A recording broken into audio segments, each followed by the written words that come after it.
Para discutir os relatórios apresentados pelo Corpo de Bombeiros Militar sobre a situação dos terminais de integração de Aracaju. A Selma Souza acompanhou essa audiência e ela nos traz mais informações. Selminha, balança aí, por favor.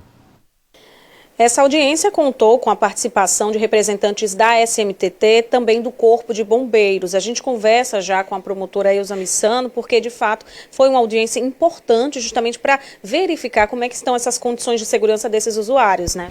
Exatamente. O Ministério Público solicitou ao Corpo de Bombeiros Militar de Sergipe que fizesse um levantamento a respeito de todos os terminais de integração de Aracaju com relação à legislação de combate a incêndio e pânico, que isso é importantíssimo para os usuários, para os frequentadores e para os trabalhadores.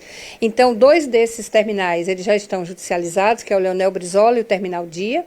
Então, ainda faltam 3 terminais e, lamentavelmente, a situação ela permanece, segundo informações do Corpo de Bombeiros, ainda terminais sem projeto de combate a incêndio e pânico aprovado, sem atestado de regularidade e, consequentemente, sem execução dos preventivos mínimos, básicos, para combate a incêndio e pânico. Isso também era um questionamento da população, doutora? Na verdade, a população reclama mais do aspecto da estrutura, não é? Porque essa é uma questão que normalmente ela só é vista quando há necessidade.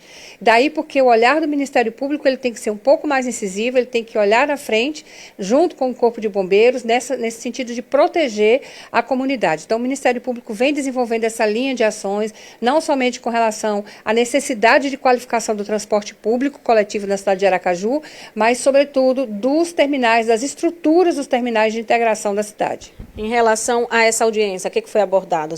A SMTT vai realizar, então, todos esses procedimentos?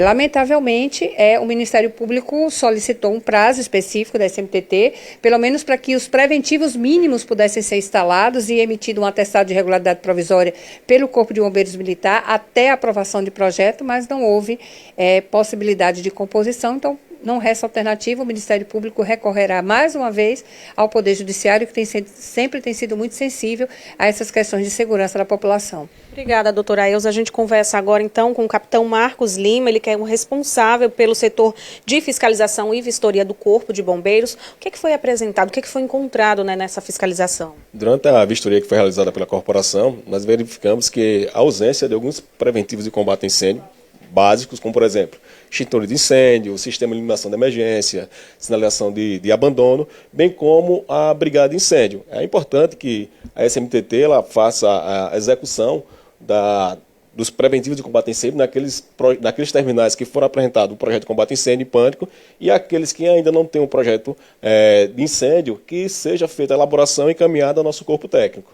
Com certeza, a gente sabe que a gente já está num período junino, o fluxo de passageiros é muito maior, então isso vai garantir de fato a segurança de todos. Né? Exatamente, é importante que se faça essa execução, como foi dito, desses preventivos de combate a incêndio e pânico, para poder a população ter a maior segurança possível, com uma situação de um princípio de incêndio, ter os meios para poder ser feita essa execução do projeto e ser apresentada à corporação.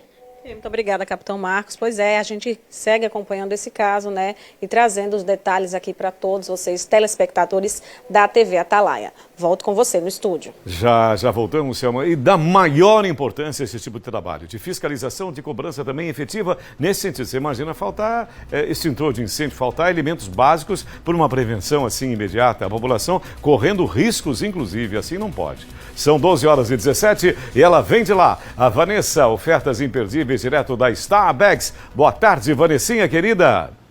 Boa tarde, minha gente. Olha, aqui na Star Bags vocês encontram tudo para a sua viagem e eu provo, hein? E quando o assunto é viagem, a gente já pensa logo nelas, né? Na Santino, olha, é referência em malas. Tem a frasqueira também, ela traz todo esse design inovador e tem tudo que a gente precisa. Mas para você ter a mala, você tem que ter a capa para proteger, gente. Você tem uma mala da Santino, tem que ter a capa protetora, gente, aqui a partir de R$ 44,90. Pois é. Tem a mala de rodas, a sacola de rodinhas, por apenas R$ 199,90. Ela pode ser também a sacola de mão ou pode ser também de rodas. Mas para você ter a sua mala organizada, não pode faltar a organizador de mala, por apenas R$ 54,90. E vamos falar de promoção, mais promoção, né? Porque aqui você sabe que é preço baixo de verdade. Aqui vocês encontram malas de todos os tamanhos. A mala G por apenas 10 parcelinhas de R$ 37,50. Você pode também ter a sua mala M ou P por apenas 10 parcelinhas de R$ 36,00. Vocês encontram aqui na Starbags todas essas ofertas, essa loja ampla de fácil acesso aqui no calçadão das Laranjeiras. Vanessinha, obrigado, querida. Olha, a gente termina hoje a campanha nacional de vacinação contra a influenza. Mas olha, presta bem atenção. A cobertura vacinal está abaixo do esperado em nosso estado. E qual é a orientação? É que as cidades continuem aplicando essas doses. O diretor de Vigilância em Saúde da Secretaria Estadual da Saúde nos enviou um vídeo falando exatamente sobre esse assunto. Fala que eu discuto. Apesar de hoje ser a data de encerramento da campanha nacional de vacinação contra a influenza, o Estado vai manter a vacinação e tem orientado seus municípios até que os estoques estejam encerrados. Então a gente conseguiu vacinar até agora apenas 45% da população-alvo. A gente tem coberturas em crianças ainda de 40%. Então, a gente tem muita criança ainda a ser vacinada. Em idosos foram vacinados 50% da população-alvo. Os melhores resultados que a gente teve foi em indígenas aldeados, onde a cobertura foi de 100% da vacinação.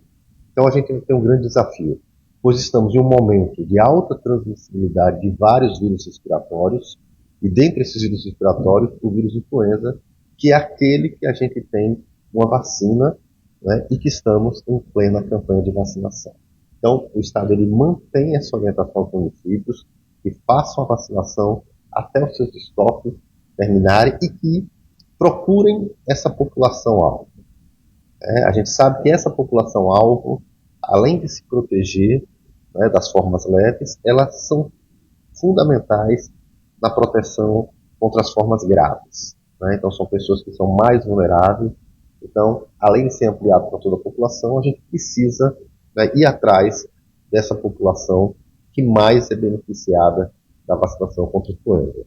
E aproveitar a oportunidade e vacinar também com a vacina para a Covid, para aqueles que têm indicação.